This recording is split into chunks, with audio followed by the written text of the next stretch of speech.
All right, let's dive into the Ultramarines. They're often considered like the poster boys of Space Marines, right? The gold standard. Everyone knows their name. But why? What is it about the Ultramarines, from what we've read, that makes them so special beyond just, a cool blue paint job? Well, it starts with lineage. In a Warhammer 40K, the founding legions, the original Space Marines made by the Emperor, are a big deal. And the Ultramarines, they're directly descended from one of those first legions. Okay, so their family tree is top tier, genetically speaking. Right. Their gene line, the stuff that makes them superhuman, it's very stable, very pure.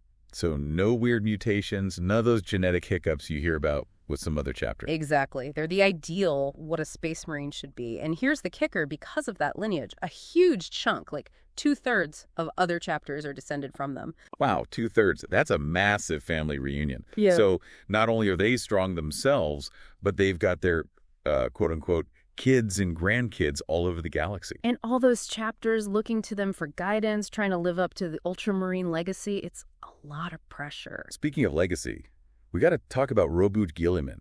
The excerpts mention him a lot, like a lot. Oh, yeah, he's not just some name on a pedestal. What was it that made him so special? These Primarchs, they're already like demigod generals, right? Right. Each one created by the Emperor himself to lead his legions. Each incredibly powerful, unique.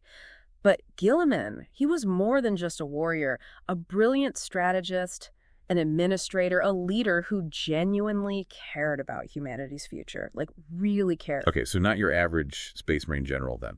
Not even close. And he had to be, with the whole Horus Heresy thing.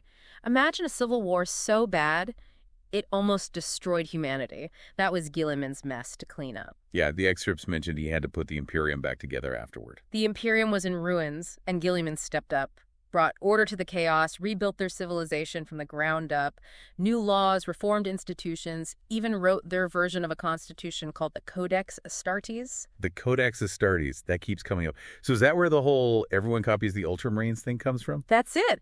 It's more than just rules. It's Guilliman's genius, his way of doing things, made immortal in a book. And Space Marines don't just read it, they spend centuries studying it. Centuries on one book, that's dedication.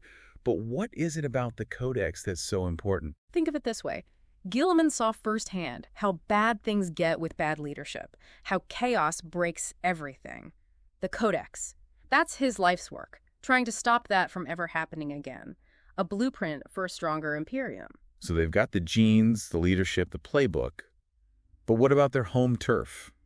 The excerpts mentioned Ultramar, their own little empire. Yeah, Ultramar. It's impressive, even by Space Marine standards. What makes it so special? Most chapters seem content with just their fortress monasteries, right? Most chapters are dependent on the Imperium for almost everything. Always begging for resources, manpower. It's a constant drain. Okay, makes sense. Hard to plan for the long term when you're always worried about the next supply shipment. Exactly. But Ultramar, they're self-sufficient, got their own fleets, their own industries, even their own network of planets swelling loyalty. Hold on, their own network of planets. That's not normal, is it? Not at all. It gives them incredible stability, independence. While other chapters are scrambling, the Ultramarines can focus on the bigger picture. And get this, from what I read, the people actually like living under the Ultramarines. Not just tolerate, but like... It's one of the most interesting things about them. Remember that Roman inspiration we talked about? It's more than just aesthetics. They believe in order, justice, protecting their citizens. So instead of ruling through fear, it's more like, I don't know, a firm but fair government. Basically. Strict, yeah. Ruthless when they have to be. But they understand that true strength comes from a stable, prosperous society. Okay, so to recap, we've got the Ultramarines. Strong, influential, well-read, and they've built an empire that actually works. What's the takeaway for our listeners, expert? What makes them more than just really successful Space Marines? They show us what true strength, true legacy looks like. It's not just about power, but how you use it. The Ultramarines built their success over thousands of years, with discipline, a clear vision, and a commitment to something bigger than themselves. So it's about more than just being strong. It's about building something that lasts. And that's a lesson that applies to anything, right? Leading a team, building a company, even just trying to live a good life. The Ultramarines show that with a strong foundation and dedication, you can achieve almost anything. Really makes you think. Thanks for the deep dive. Until next time.